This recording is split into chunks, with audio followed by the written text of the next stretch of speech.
demystifying evidential mediumship, we first have to look at why it's been made so complicated and complex. Evidential mediumship is one of the greatest wonders of the world, but it's also one of the most natural things in the world as well. If you think about that, you would always want to talk to your loved one, and if you had a real need, then you would go out of your way to achieve that, to reach that loved one, to share your thoughts, to communicate. It can be made complicated by words such as raise our vibration, change our auric field, open and close our chakra system, balance our energies, having an auric tear. But actually, none of those make mediumship possible or impossible. When we look back in time, mediumship has happened for hundreds, probably thousands of years. If we look at the ancestors of the indigenous people, they used to believe that their ancestors were contactable. The seers, the medicine men and women, the people who were in contact with the earth, with the spirits, all found it naturally able to communicate with them. If we think about what evidential mediumship is all about, it is about inspiring the living, not just proving that we live on beyond a physical death, but inspiring. When we inspire somebody, it's to get them to be the best version of who they are. So if we think about evidential mediumship and what a contact does for us, it does inspire us, it does lift us, it fills us with a warmth in our hearts. So evidential mediumship stands on its own, but evidential mediumship is something that needs to be done properly. And to demystify evidential mediumship is what is really important. It's not too hard to believe that there are colours that we can't see. The infrared, the ultraviolet. There are also sounds that we cannot hear that other animals can. There are then the vibrations of things around about us. So if you look in front of you to your table or your chair, your television, or actually the device that you're watching me on, touch it and it seems solid.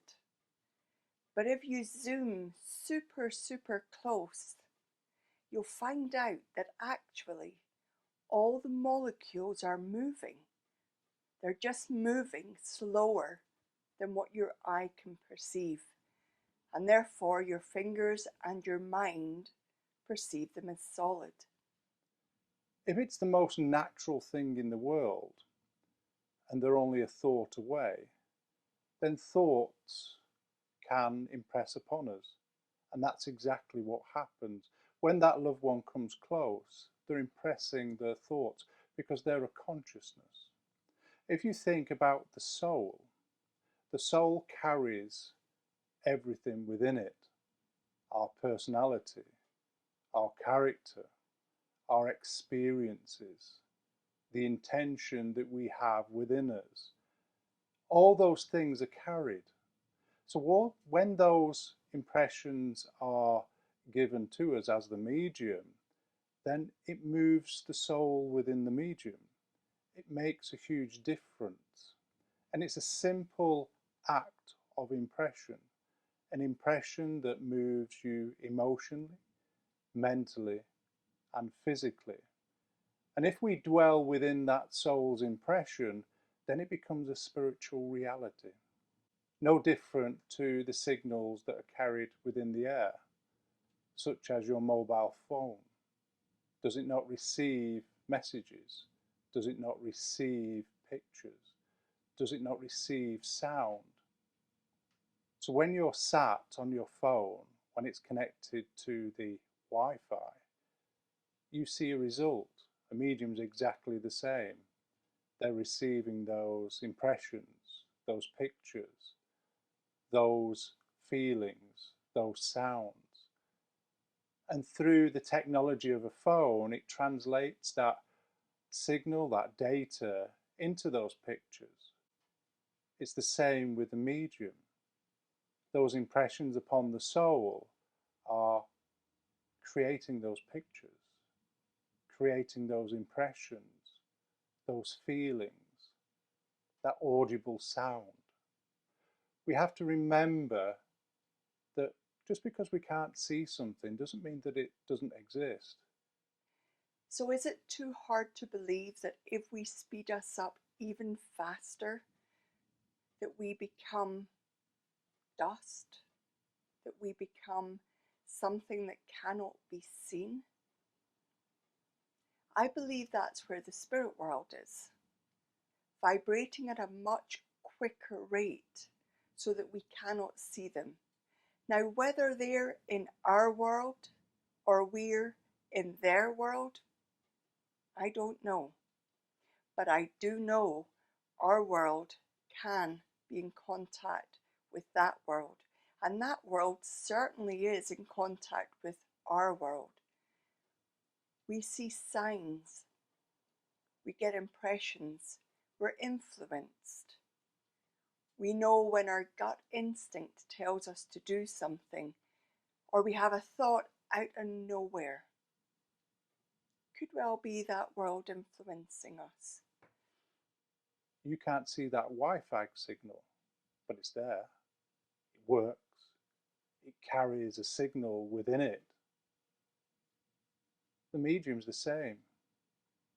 That communicator's the same. There's an impression of love. We know that any energy can never be destroyed. What we create is there and will always be there within the atmosphere. Life is just the same. Everything as lived carries a signature. Everything that is manufactured from a natural product is carrying that energy. Somebody's hard labor, somebody's craftsmanship, all that power, all that intention, all that desire is carried within it. So when we talk about evidential mediumship, it has been around since millennium. If we look through history, there's always been historical facts which shows cultures, civilizations worshipping their ancestors, praying to those loved ones. When you meet somebody on the street, do you not get a feeling about them? When you shake somebody's hand, do you not get an impression? Mediumship is no different from those impressions. We have a feeling, we have a sense that governs us. Those feelings that you're thinking of right now have kept you safe. There's always been something that you thought wasn't quite right, and you listened to it. Or sometimes you didn't, but you kick yourself afterwards and wished you had. If we're to contact and communicate with a world that is basically invisible, then somehow we need to get our mind to understand and relate to that world. Now, we have a soul within us. That soul happens to be in the physical body, and the soul is always connected to the spirit, our spirit. That's where inspiration comes from. If I'm going to write something, I might well get it from my higher self. I might well find that I'm inspired by another person in the spirit world. But it's still the fact that I've changed my mind from focusing on this world to drifting off into a daydream and perceiving a world that's invisible. Once we know we can do that, and I imagine that you've done it, you daydream. I would imagine you've felt things like wisps on your face or something touching your hair, or you've heard something, or you've thought you saw something. It's because at that moment your mind wandered and was not constrained by this world.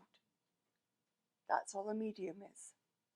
Somebody who can shift their mindset and shift their awareness to perceive a world unseen.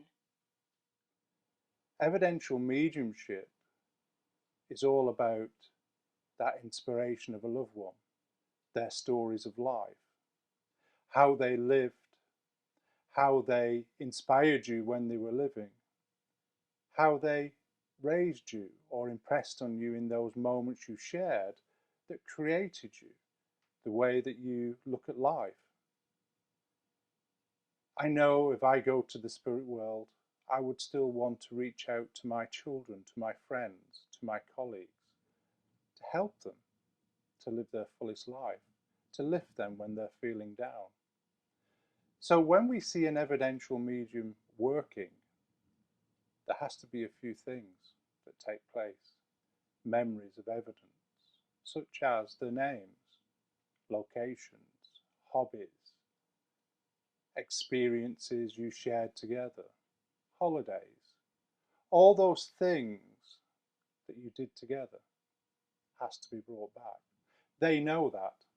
They have to share their personality and character, so you will get their evidence in the way that they want to bring it. And that's what we have to remember, that mediumship is not a shopping list that we give as evidence. It's a natural way of working, of sharing memories in the way that that communicator wants to share them, given at a specific time. And if we look at the need of the recipient and why they have come for that private reading or to a demonstration, they have a need within their life. There's several when you think about it. If we look at the natural needs of a human being, don't we need warmth, clothes, heat? Don't we need food? Don't we like to be social and interact with each other? And we also need to be loved. Those needs are no different from your families, your loved ones, those working relationships. Everything that you do in life is a need that you have to do. So when we get that contact, that evidence is directly connected to the need of that person. And sometimes we have to understand that evidential mediumship is not all about names and dates and facts. It can be about emotional memories, moments we shared together, holidays, moments where we might have gone for a walk together, talking about those facts of life. So if we think about the need that we have or may need for a private reading right now, then think about who may you would like to come forward from the spirit world. Then think about the evidence they would have to give you that would trigger memories or experiences that you shared together, or what you knew about that person and what they'd gone through. So you may have difficulty, for instance, in your work. Then that person that's going to come forward is going to share evidence about their work to let you know that they know what's going on. But as the medium works, as their evidence comes forward, it paints a picture in the medium's mind to what the message is. So for example, if it's all about work and we're going through work motions and memories and experiences of that loved one at work and what they did to provide for their family, then if we collate that evidence as it comes forward, it shows where there might be a struggle, where there might need to be a change in the working career of that person in front. Messages from your loved ones, your friends, your work colleagues, your pets. It's not impossible. All you have to believe is that it is possible. But we need those in the spirit world to come forward to give their evidence, because the evidence is the message. And if, say, we had 5 or 10 minutes of evidence, that evidence in the medium's mind that's been impressed tells them what the message is really about. So if the evidence was all about work, we know it's about work. If it's all about the home, then we know the message is about the home. So evidential mediumship is based on logical and rational understanding. And the principles of evidential mediumship is to prove life after death, but also through that proof to inspire those that are receiving that contact. The world would be a much better place if we all could know that there was a world unseen. But I believe the best evidence is when we have our own experience and we sit with that experience and we ask questions and we explore. And when we've ruled out everything else, sometimes the only thing left is to believe that we perceived the spirit world. Now, mediums can go through hours and hours of training. In fact, Phil and I teach formal training. That formal training makes up the foundation of what mediumship is based on. The rest is down to you, your life experience, your ability to move your mind into what we would call an altered state, not trance, an altered state. For you to be able to believe that anything is possible. Because when you do, you have access to every single one of your memories, every single one of your experiences, good and not so good. Those moments of pain or grief or loss, those moments of excitement and joy and love can all be used and triggered by the spirit world. When you find that you're able to believe that this is possible, then you don't need to know very much more. All you need to do is to take that step to find out just how mediumistic you are, just how psychic you are. I promise you, you'll be surprised at both.